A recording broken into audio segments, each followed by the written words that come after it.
Shalom. Kasih karunia merasuki Jemaat Galilea. Surat itu membahas tentang perlindungan kebenaran Injil yang menyatakan apa yang telah dilakukan Allah di dalam Kristus bagi orang berdosa. Injil tidak dapat diatur atau dilengkapi dengan usaha atau ketaatan manusia. Jika ketaatan manusia itu diatur sampai tingkat tertentu, keselamatan tidak mungkin tercapai.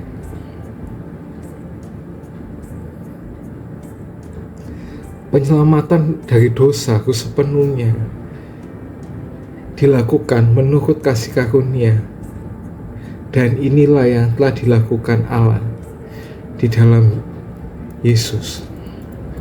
Kenapa? Karena kehidupan Kristen dari awal sampai akhir adalah hasil kasih karunia Allah yang diberdayakan oleh pekerjaan Roh Kudus.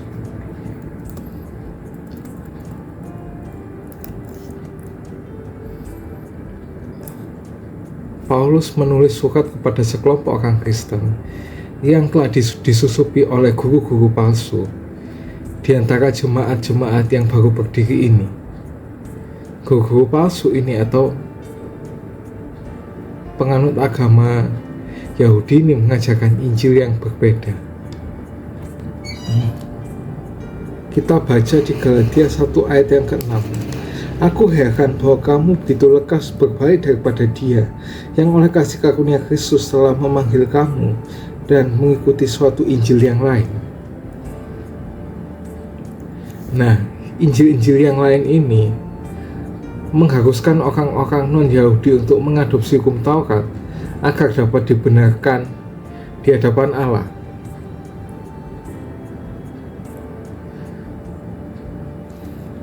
Paulus mengingatkan jemaat-jemaat ini tentang kecukupan Injil yang ia beritakan di antara mereka. Setiap upaya untuk menambahkan sesuatu pada Injil dengan usaha manusia menjadi penyangkalan kasih karunia dan membuat kematian Kristus itu menjadi sia-sia, seperti yang dikatakan di Galatia 2 ayat yang ke-21. Aku tidak menolak kasih karunia Allah, sebab sekiranya ada kebenaran dalam hukum Taurat, maka sia-sialah kematian Kristus. Kehidupan orang Kristen dari awal sampai akhir adalah hasil kasih karunia Allah dan diberdayakan oleh pekerjaan Roh Kudus.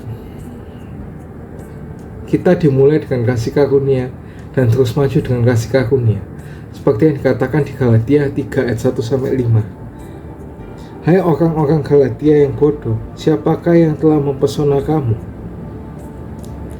Bukankah Yesus Kristus yang disalibkan itu telah dilukiskan dengan terang di depanmu? Hanya ini yang hendak ku ketahui pada kamu. Adakah kamu telah menerima Roh karena melakukan hukum Taurat, atau karena percaya kepada pemberitaan Injil?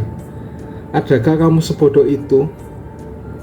Kamu telah memulai dengan Roh, maukah kamu mengakhirinya dengan daging? Sia-siakah semua yang telah kamu alami sebanyak itu? Masakan sia-sia? Jadi bagaimana sekarang? Apakah Ia yang menganugerahkan Roh kepada kamu dengan berlimpah-limpah dan melakukan mujizat di antara kamu berbuat demikian karena kamu melakukan hukum Taurat, karena kamu percaya kepada pemberitaan Injil?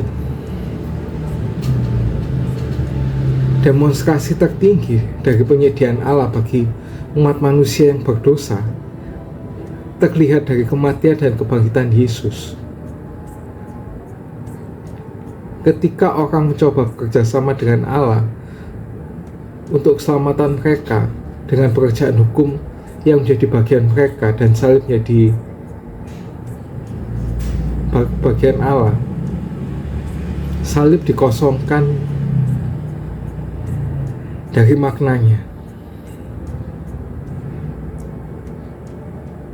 Tidak ada yang dapat dilakukan orang Kristen untuk menambah apa yang telah Yesus lakukan untuk menyelamatkan kita dari konsekuensi dosa yang kekal. Dan upaya apapun untuk melengkapi pekerjaan penyelamatannya itu bertujuan itu menunjukkan kurangnya pemahaman tentang Injil. Upaya manusia tidak akan mengubah hati orang berdosa. Transformasi internal seperti itu melalui pekerjaan Roh Kudus yang menghasilkan kehidupan baru yang sesuai dengan karakter Kristus yang diberikan oleh Roh Allah untuk berdiam dan memampukan orang Kristen untuk mencerminkan karakter moral Juru Selamat kita dengan lebih dekat, seperti yang dikatakan di Galatia 5 ayat 22-23. Tetapi buah Roh ialah kasih, sukacita, damai sejahtera, kesabaran, kemurahan, kebaikan, dan penguasaan diri.